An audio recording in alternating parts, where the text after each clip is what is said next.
How would you like to learn the 5 reasons why your Amazon business is not bringing the cash back into your pocket and what you can do about it? Stick with us for the next few minutes and learn not only the why, but the how you can fix it. Hey everyone, Jason Katzenbach here, CEO of Amazing and the creators of the Amazing Selling Machine and of course SellerCon. Over the last 7 years, I've had the not only blessings, but the ability to be able to teach thousands and thousands of people how to get up and running on Amazon.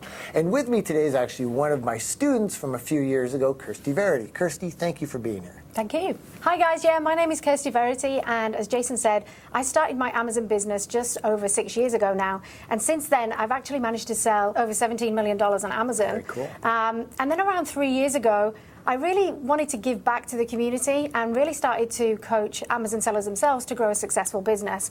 And I've been lucky enough to date to actually work with over 1,000 sellers to be able to do that. Really cool. And you know, being a seller on Amazon, it's just a changing platform all the time. You know, like it's what a few years ago worked definitely doesn't work today. I mean, even a year, 6 months ago, sometimes it makes such a difference. And in this video right now, what we're going to do is we're going to talk to you about the 5 reasons why your Amazon business is probably not giving you the cash back in your pocket that you think it should be and what you can do about it. So let's get right into it. Yeah, sure. So really the first reason that I always come across with my students is the products that they've selected don't have a great return on investment, but the profit margin fooled you. So what does that mean? So usually when you're picking your products, you're really focused on what the profit margin is. Usually people are thinking about, you know, is it 30%, 35%? What cash margin is that bringing back to me? So, you know, is it $5, $10, etc. per product? Now the problem with that is, just looking at that on its own, is that if you've actually got a cost of goods that's high, for instance, and I'm talking here like $10, $20, and then your minimum order quantity is high as well. So usually most minimum order quantities would be around at least 1,000 units or 2,000 units for one order. Well, all of a sudden then you've tied up like $10,000, $20,000 in profit. It totally makes sense because what you're saying is like cash flow here. Like it's not so much just about the profit, it's like you've got to think long term where you might say that it's a 30% profit margin, but it comes down to, but if you're tying up everything and you have, you know, 3 months from now, you're still tied up in cash, I mean, that could drastically affect your results. Yeah, absolutely. So what you don't want to be doing is just focused on how much money the product is going to bring you back. You also need to be focused on what are my cost of goods, how much stock am I actually tying up. If you don't understand your sales targets, then that can be a problem as well. So get really focused on how quickly you're going to get that cash back into your business. Perfect. All right, so number 2. So number 2 is generally financial management. It's usually in disarray. Generally people don't know what their business makes each month. So again, most people in this business are focused on top line sales. So I'm sure most of you out there have thought, you know, I really want to aspire to be this person because they do, you know, $100,000 a month or do $50,000 a month, which sounds in essence brilliant. But actually what they don't tell you is how much profit they're actually making in their business. And so it means that you make wrong decisions for top line sales, especially if you look at your Amazon dashboard every day and you're seeing those top line sales going up. And if you're not focused on the profit, it doesn't matter how much those top line sales are, you're never going to put the money back into your pocket. If there's one skill that I think any business should learn, it's math. It's understanding, not just looking at numbers, but it's understanding what those numbers mean and really getting down to your profit. And I know for my business over the years, it wasn't until that I really gained true financial control over it, getting the right people. You know, oftentimes I feel when people are starting a business, so I'll get to that later. I'll get to that later. And they almost fudge the numbers in their mind to fulfill a dream of, oh, no, we'll sell this many, instead of really understanding, no, what are my numbers, where are we really, and what do we need to do to get to the real profit. So that's great. All right, number 3, what is it? Number 3 is people spend money on things that they don't need every month, praying that it will save their business. You know, if you're watching this video right now, I'm sure you've bought many subscriptions over the years, the months, exactly how you've been running your Amazon business, that essentially tell you that this one thing is actually going to fix your business. Now, one thing about those things is, the problem with that is that there might be a keyword tool, there might be an email tool, there might be a launch tool, etc. Once you've actually subscribed to those things, how many of you actually go back and go, am I actually using this thing or not? Now, I did an exercise for myself, and I literally saved $1,000 in my business just by looking at those subscriptions and saying, you know what, I don't actually need to spend my money on this because I'm not actually using it. It's not actually serving me in my business.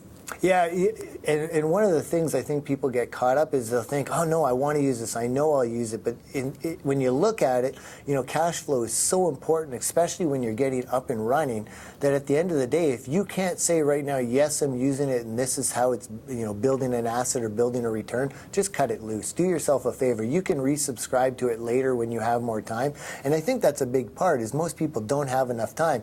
And how many people do you know have like 4 keyword tools that they subscribe to? Like, it's not, just pick one and it's good enough. Absolutely. All right, so number 4, what do we got? Well, number 4, essentially what happens, a lot of people start selling random products without any real reason for doing so. So what do I mean by that? So most people don't start with the brand first. They just start with, what product am I going to sell on Amazon? And usually what they're doing is they're trying to find that one thing, that one product that's going to make them a millionaire, right? So I'm sure you've heard a lot of people say that to you, right? So the key thing here is that when you do that, you may be just looking at what the numbers are for the product. So for instance, you could be looking at, I don't know, selling plants. Then the next product could be a pen. The next product could be a book stand or something like that.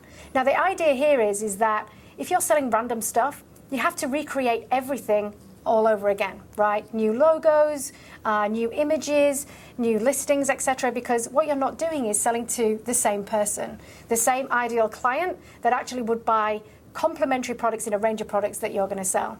So you're doubling your spend, you're doubling your time, because what you really need to do to be able to now be successful on Amazon more than ever is get really targeted to who you're selling to, not what you're selling. And if you're not targeted with that, random products, it just basically means you've got to put a lot of effort into that one product to make sure that it's successful. Yeah, when somebody's just starting on Amazon, I mean, obviously, you've got that analysis paralysis that happens so often. And so we encourage people to just take action, get a product up and running. But oftentimes people fall into that habit where they just keep doing that same thing, trying to find a product that's going to do better. And you're absolutely right. I mean, every product that you have that's in a different market is a multiple of many times of that much more work. I mean, even when it just comes down to creating content, if you have eventually try to hire someone to write content, different niches all need a different voice, have different customer bases, have different things that you need to use, and it's horrible. It's absolutely horrible. So absolutely, get streamlined and focus. I mean, that's one of the things we focus on all the time. Build a brand, and that means starting with a product where it really comes down to knowing your audience. Yeah. I mean, building an audience that you're going to know. This is awesome. All right, so what's number 5? So number 5 is, generally, people don't know how to structure their business for success with proper planning. Again, we see this all the time. A lot of people come to us when they come for our coaching. They'll say to me, I have got no idea what I've got to do every day. And I'm saying, well, why not? Because essentially, you're selling products on Amazon. You should have a process down so that you know exactly what you're doing. So what we really want people to focus on is, number 1, what their goal is. And then what you need to do is actually reverse engineer back to, well, what do I need to do every day to reach that goal? Generally, usually it's around launching new products, and then you chunk that task down, or that goal if you like. So if you say you want to launch product B into the US market, you want to chunk that goal down into, what are the tasks do I need to do every day to be able to achieve that goal by the time frame that I want to achieve it. Yeah, so often I see people, I get asked all the time, and I'd say easily the number 1 thing I see for people that are struggling getting up and running, as long as they have a good product, because oftentimes it's just, no, that product's horrible, look at the reviews again, is just a bad optimized listing. And then you look at them, and it's like, but and it's almost like they're not connecting the dots of why they need an optimized listing, why you don't want just a block of text, why you need to sell. They think like, oh, if you just build it, that's good enough, and it's not. It's about understanding the purpose of everything you do, and then reverse engineering how you get to that. So if you know your product listing needs to answer these questions and needs to do these things, which we cover a lot in our training, then why are you not doing that? But I almost feel that they just get overwhelmed with everything that's going on, lose sight of why they're doing tasks, so they're just doing things. And it makes me think of the earlier thing you were talking about with subscriptions. When they're signing up for things, they're just looking for that one magic thing that they can do to fix it, instead of really understanding, well, where is your business at, and what are you actually trying to achieve? Like, looking at this hack that might give a little bit of a traffic boost, well, if your conversion issues are sucking right now, then spending any money on traffic is a complete waste of money. Yeah, so absolutely. That's awesome. I think you've got to really think about your business is an organic thing, right? It's always going to change. So you need to be able to understand when it changes what you need to do to leverage that change, whether it's bad or good. So I think because everything's online, which is awesome, it's the quickest way that you can start a business right now. I think people really believe that it's a set and forget thing, as opposed to actually, no, this is something that's constantly changing. You just want to be on top of it and feel in control. You know, I think of the analogy of why we still see Pepsi and Coca-Cola ads all over the place. Like, are there more established brands anywhere? Probably not. I mean, even Apple computers now and everything. But if they're not constantly advertising, if they're not constantly doing those things that bring in results, people are going to go elsewhere. So that's the thing with any business. It's never set and forget it. And as a CEO of your business, that's what your job is, to be focused on those top level things that get you the best results. Absolutely. Well, thank you, Kirsty, for doing this. I appreciate it very much. And if you want to learn how you can take back control of your Amazon business and achieve the goals you desire, check out Amazing.com, a program designed specifically for Amazon sellers, helping them transform their businesses from floundering to prospering. Check it out at Amazing.com or click on the link in this description below us here. Also, if you love this video, please comment thanks in the comment box below, and don't forget to subscribe to our channel. Take care, everyone.